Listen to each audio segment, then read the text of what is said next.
Hello my loving students, welcome to my channel help study. আমি শঙ্করী সাহা, তোমাদের biology ma'am. আজ আমরা পড়ব এবিটি টেস্ট পেপারের পেজ SC 122 এবং SC 133 5 মার্কসের কোশ্চেন, ভেরি ভেরি ইম্পর্টেন্ট। ভিডিওটা স্কিপ করো না, চলো ক্লাস শুরু করা যাক, সঙ্গে থাকো। ওকে, আজ আমরা পড়ব পেজ SC 122 বায়োলজিক্যাল সায়েন্স। আমরা কি দেখব? 5 কোশ্চেন, ইম্পর্টেন্ট 5 কোশ্চেন। 5, নিম্নলিখিত প্রশ্নগুলোর উত্তর দাও, বিকল্প প্রশ্নগুলি লক্ষণীয়। 5 × 3 = 15। নাম্বার 1, পুংলিঙ্গধর উদ্ভিদের উৎপত্তি চিত্রসহ আলোচনা করো। রেণু চতুষ্টয় কি? ইম্পর্টেন্ট। অথবা মানবদেহের স্ত্রী জননতন্ত্রে চিত্র অঙ্কন করো ও 4টি অংশ চিহ্নিত করো। Very very important. নাম্বার 2, চিত্রসহ ট্রান্সক্রিপশন পদ্ধতিটি বর্ণনা করো। রিভার্স ট্রান্সক্রিপশন কি? এটা ইম্পর্টেন্ট কিন্তু একটু কঠিন আছে, খুব ভালো করে পড়বে। নাম্বার 3, পপুলেশনের বয়সভিত্তিক পিরামিড বলতে কি বোঝো? বিভিন্ন প্রকার বয়সভিত্তিক পিরামিডের বর্ণনা দাও। রেগুলেটর ও কনফার্মার বলতে কি বোঝো? এটা কিন্তু একটু কঠিন আছে, ভালো করে পড়তে হবে। অথবা জেরো সিরির দশাগুলি বর্ণনা করো। প্রতিস্থাপন বলতে কী বোঝো? এটা ইম্পর্টেন্ট, সোজা আছে। তাহলে এখানে দেখতে পেলে এই কটা কোশ্চেন, মানে 6টা কোশ্চেন, 6টা কোশ্চেনের মধ্যে ইম্পর্টেন্ট 4-5টা বেরিয়ে গেল। অতএব হেল্প স্টাডি চ্যানেলের সাথে জুড়ে থাকো, ইম্পর্টেন্ট কোশ্চেনগুলো বাছাই করে দিচ্ছি। চলে যাই নেক্সট পেজে। SC 133 biological science. 5 দাগের কোশ্চেন আমরা দেখব।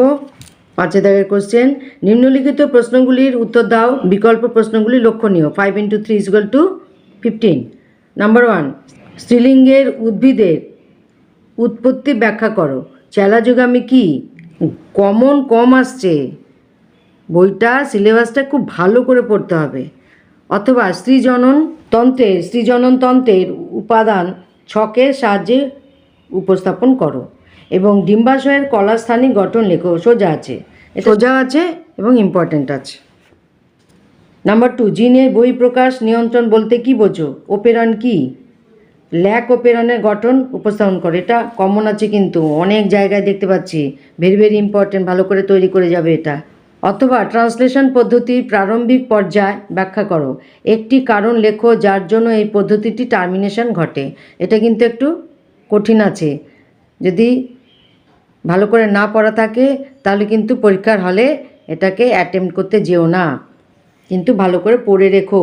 যদি কখনো বাধ্য হও, মনে করো এইটার সাথে এই কোশ্চেনটা কঠিন আছে, এটার থেকে কম্পারেটিভলি কঠিন আছে, তখন তো তোমাকে, যদি তুমি বাধ্য হও এটা দিতে, সেই জন্য পড়বে না আমি সেটা বলিনি, কিন্তু পড়তে হবে, খুব ভালো করে পড়তে হবে। কোশ্চেন নাম্বার 3, অ্যাগ্রোকেমিক্যালস কি? ইহার উদাহরণ দাও। IPM পদ্ধতি অবলম্বনের কারণ লেখো। ওজোন স্তর অবক্ষয়ের 2টি পরিণাম লেখো। এটা কিন্তু ইম্পর্টেন্ট কোশ্চেন এবং এটাতে ভালো নাম্বার আসবে। দেখো কটা পার্ট আছে, 1টা 2টো 3টে 4টে, আবার এখানে 2টো বলেছে, 5টা, তার মানে 5-5-এর হিসাব। এই দেখো 5-এর হিসাব হয়ে গেল। কিন্তু এই কোশ্চেনে যদি অ্যাটেম্প্ট করো তাহলে এখানে ভালো নাম্বার আসবে। অথবা গ্রিন হাউস প্রভাব বলতে কী বোঝো? কীভাবে বিশ্ব উষ্ণায়ন ঘটে। এই কোশ্চেনটা তো চিরকালীন ইম্পর্টেন্ট, কিন্তু দেখো একটা মজার জিনিস, এইটা আর এইটা তুলনা করলে এই কোশ্চেনটা অ্যাটেম্প্ট করার জন্য অনেককেই চুজ করে নেবে, মানে এই কোশ্চেনটা অনেকেই অ্যাটেম্প্ট করবে, তার ফলে কী হবে বলো তো? একটা অ্যাভারেজ নাম্বার আসবে।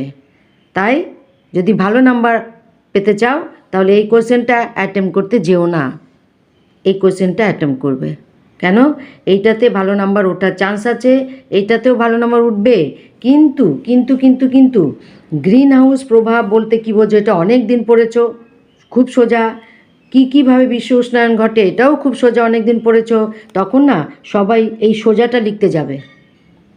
তুমিও যদি সেই সোজাটা লিখতে যাও তাহলে কী হবে? সবাই যেরকম একটা অ্যাভারেজ নাম্বার পাবে, তুমিও সেরকম একটা অ্যাভারেজ নাম্বার পাবে, তোমার নাম্বারটা ভালো আসবে না। সেই তুলনামূলকভাবে তুমি যদি এইটা অ্যাটেম্প্ট করো, এই যে 3 দাগে, অ্যাগ্রোকেমিক্যালস কি? ইহার উদাহরণ দাও। IPM পদ্ধতিটি অবলম্বনের কারণ লেখো। ওজোন স্তর অবক্ষয়ের 2টি পরিণাম লেখো। কি সুন্দর কোশ্চেন! এইটা করবে, এইটা করলে ভালো নাম্বার আসবে এটার তুলনায়। এটা যারা করবে এটার থেকে কম নাম্বার উঠবে। এইভাবে কোয়েশ্চেন চুজ করতে হয়, কোয়েশ্চেন সিলেক্ট করতে হয় কোন কোয়েশ্চেনটাতে আমার ভালো নাম্বার আসবে। কোয়েশ্চেন তো আর একটা শাড়ি নয়, গয়না নয়, এটা হচ্ছে কি ভালো নাম্বার কোন কোয়েশ্চেনটা থেকে আমার আসবে সেই সিলেক্ট করা। বুঝতে পারলে তো আমার কথা? এইটা খুব সোজা এবং সবাই এই সোজা কোশ্চেনটা এসছে এটা লিখে ফেলি, সবাই খুব খুশি মনে এটা লিখবে। তুমি কিন্তু লিখবে না। কেন? তোমার লেখা এটা উচিত না। কেন? তোমার ভালো নাম্বার দরকার। এইটা দিলে তুমি ভালো নাম্বার পাবে না তো। এটা দিলে অ্যাভারেজ নাম্বার পাবে, সেই তুলনায় এটাতে তুমি ভালো নাম্বার পাবে। এই যে এইটা এই 3-এর দাগে সব প্রত্যেকটার সাথে তো অথবা আছে। 3-এর দাগে আমি এইটা দেখাচ্ছি, ভুল হচ্ছে। এই যে এইটা 3-এর দাগে দেখো, একটা পার্ট, দুটো পার্ট, 3টে পার্ট, 4টে পার্ট। এই পার্টের মধ্যে আবার দুটো চেয়েছি, এখানেও দুটো নাম্বার থাকবে, তার মানে 5-এর হিসাব হয়ে গেল এখানে। তার মানে বুঝতে পারলে? আর এখানে গ্রিন হাউসের প্রভাব বলতে কী বোঝো, কীভাবে? তার মানে এখানে 2 আর এখানে 3, মানে 2-এ 2 পাবে না। আর কীভাবে এখানে 3-3-এ তুমি 3 পাবে না, দেবে না। তাহলে এখানে তুমি কি পেতে পারো দেখো, এখানে 1 পাবে, এখানে 1 পাবে। অবলম্বনের কারণ লেখো, এখানেও মিনিমাম 1 পাবে। 3 হয়ে গেল। এখানে দুটো স্তরে ওজন স্তর অবক্ষয় 2টি পরিণাম, এখানে 2 পাবে, 5 তো তোমার 5 হাতে এসেই গেল। এরপর যদি এক্সামিনারের পছন্দ অপছন্দের ব্যাপার থাকে, হয়তো 5-এর মধ্যে 4 দিলেন, হয়তো 5-এর মধ্যে 4.5 দিলেন। বুঝতে পারলে? এইভাবে কোয়েশ্চেন আমাকে সিলেক্ট করতে হবে। আর কোনটা সহজ হলেই তাকে এড়িয়ে যাবে, সহজ প্রশ্নের দিকে এড়িয়ে যাবে। হ্যাঁ, বাধ্য হলে তো করতেই হবে। আমি বলছি না যে সহজ, সে করবেই না। কম্পেয়ার করবে যে সহজ এটা আছে, তার বদলে আবার তার সাথে এটা আছে, তখন আমি কোনটা করব? কোনটাতে সবাই লিখতে শুরু করবে, তাহলে আমি সেই রাস্তায় হাঁটবো না। এক্সেপশনাল হতে হয়, ঠিক আছে? নিজেকে এক্সেপশনাল বানাতে হয়, অ্যাভারেজ নয়, নিজেকে এক্সেপশনাল বানাতে হয়। সবাই যা করবে আমি তা করব না, এটা আমি বিশ্বাস করি, এটা আমি ফলো করি।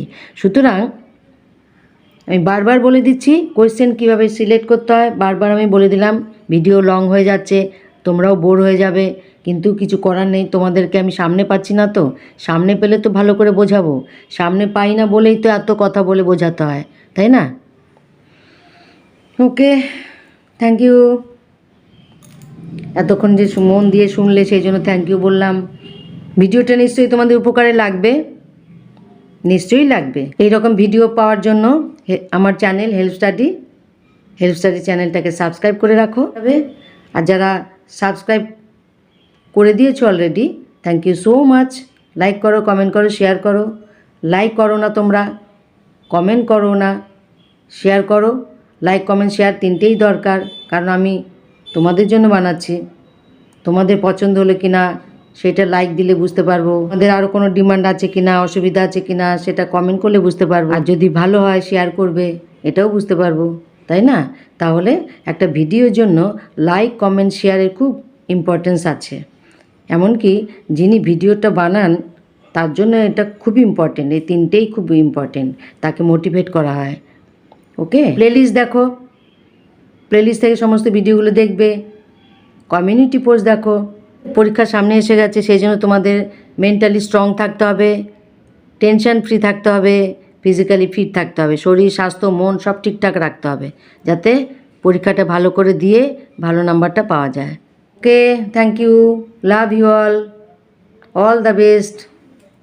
নেক্সট ভিডিওতে আসছি আবার ইম্পর্টেন্ট 5 মার্কসের কোশ্চেন নিয়ে, সঙ্গে থাকো।